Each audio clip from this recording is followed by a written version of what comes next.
Hello everyone and welcome back to The Forge, your place for gaming reviews, news, and content. Today, I'm taking a look at the newest entry in the Resident Evil franchise, and I've got to tell you something. I'm not a fan of horror games. They usually scare me way too much, and the creepiness factor just ices the horror cake. But I've had a bunch of people telling me to try this one out when it releases, and I'll be telling you my impressions of how I enjoyed it coming from a new player in this series and genre as a whole. Now with all of my Forge reviews, I'm grading this game based on its fun factor, controls and gameplay, sounds, graphics, and replayability and stability. How does this game stack up? Does it scare the living right out of me? Let's find out as we start with section 1. Now, fun isn't exactly how I would describe playing through this. There are moments that are extremely gruesome, extremely terrifying, but also extremely satisfying. People play these games because when we engage in horror games, we don't immediately jump out of our seat and run away from the screen. Our brain evaluates its surroundings and realizes we aren't really in immediate danger. In a way, you could think of horror games as like little roller coasters in your home. You usually experience a range of emotions like anticipation and tension, then receive a rush of adrenaline while usually experiencing no danger to life. A recently published study showed that in recreational horror, such as a haunted house or games, participants reported being very afraid but also having a lot of fun. This was reflected in their heart rate measurements, which ebbed and flowed. But does this game deliver on the scary game front? I'd say it does, and even those I've talked to that have played these types of games before find Village scary, so it's not just me fearing anything that walks by. As for me personally, well, you can see how much I got scared for yourself. Oh god!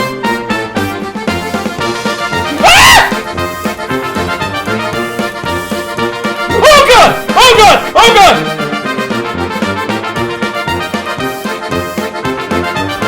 Ah! Fuck! Ah! Ah! Am I dead? Yeah, I think I'm dead. Ah!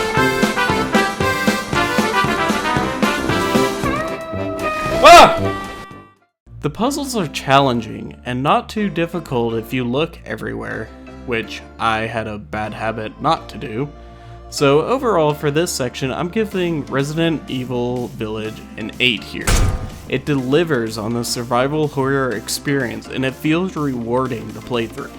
The controls here feel just as they should for a shooter-like survival horror game. Nothing too out of the ordinary here, except I feel there's just a bit of reliance on using the action button.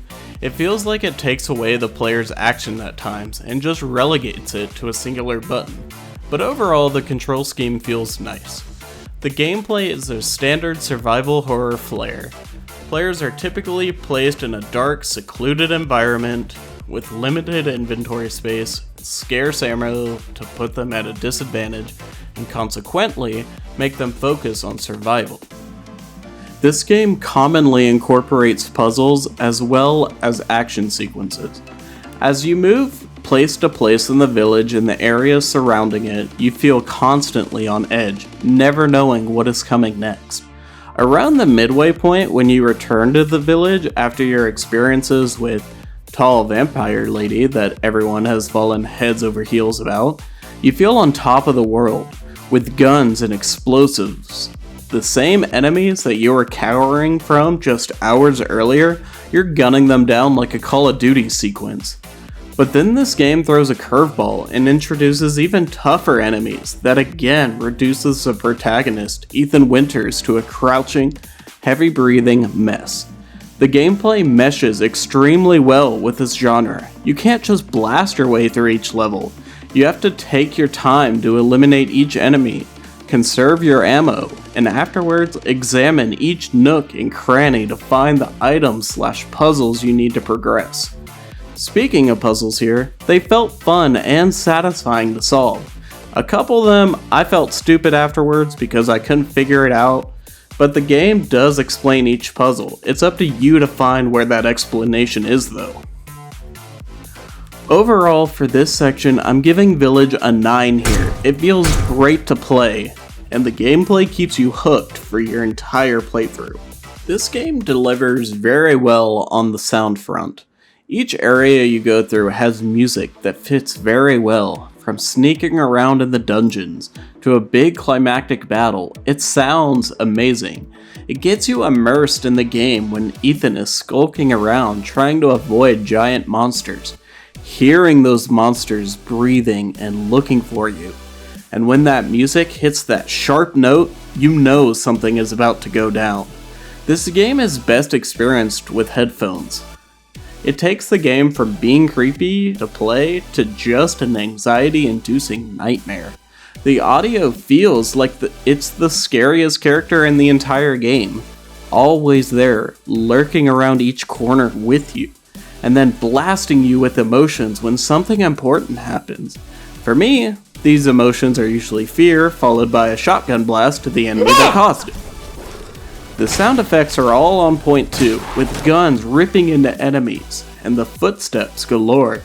It just immerses you into this game so much. For Resident Evil Village, I'm giving it a 10 here. My first 10 on sound design here at the Forge. Great job, Capcom. Now, on the graphics front, this game looks stunning.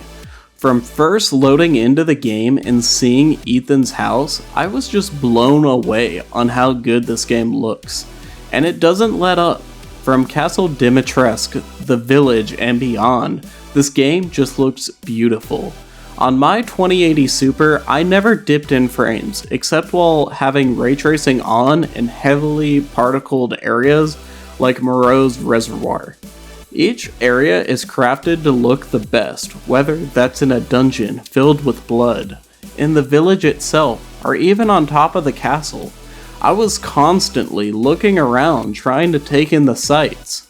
The only gripe I had, and I doubt it was even with the game itself, was on the characters had these weird pixely black splotches, and they never seemed to go away the entire playthrough. If you guys know what that was or what caused it, feel free to leave a comment down below. Overall though, Village gets a 9 here. It looks amazing, and from performance benchmarks I've ran on my laptop and on my main desktop, it's open to a wide variety of systems, so even if you don't think you could run it, you probably can. It just won't look the greatest with ray tracing on, highest details, etc, etc. Now for the last section for this Forge review. Replayability is good. You can go through the game on different difficulties, and beating the game unlocks the CP system, where you can buy bonuses in the shop. The Mercenary mode has you fighting wave after wave of monsters and enemies from the main story, and can be pretty fun, although it feels a little lacking for the mode itself. Trying to 100% the game requires collecting all of the items, completing optional puzzles, and even beating the bosses under specified times. Now moving on towards stability, I didn't have the greatest experience. I had the game crash 5 times while playing through the game, and each felt like a punch to the gut. The autosave function just seemed a little too sparse for my liking. It has to do with it being a survival horror genre and you can't save scum, but it's just a disappointment for me. From going from indie games I reviewed earlier, like Dyson's Fear Program never crashing in my 100 hours of playtime, to having this AAA title crash 5 times in the 12 hours I was playing, I just feel that could be better. So overall for this section, I'm giving Resident Evil Village a 6. There should be no reason to crash so often, but maybe it was just my experience, but be warned, because mileage may vary. And here ends another Forge review, and overall, I had a great time. I usually don't venture into these games, but I'm glad I did just for this experience. With its minimal hiccups, like game crashing, it was a scary time to behold. and I was very pleased with the game looking back on it. Now, will I return to this game? Probably not anytime soon. I don't really care to try to 100% this game, and it's a little too scary for my liking, but there is definitely the content here to sink your teeth into. And with all that said, my final score of Resident Evil 8 Village comes to a 9 with a finely forged seal of approval. This game is a must-play for any fans of the genre, and even newcomers wanting to dip their toes in the creepy water.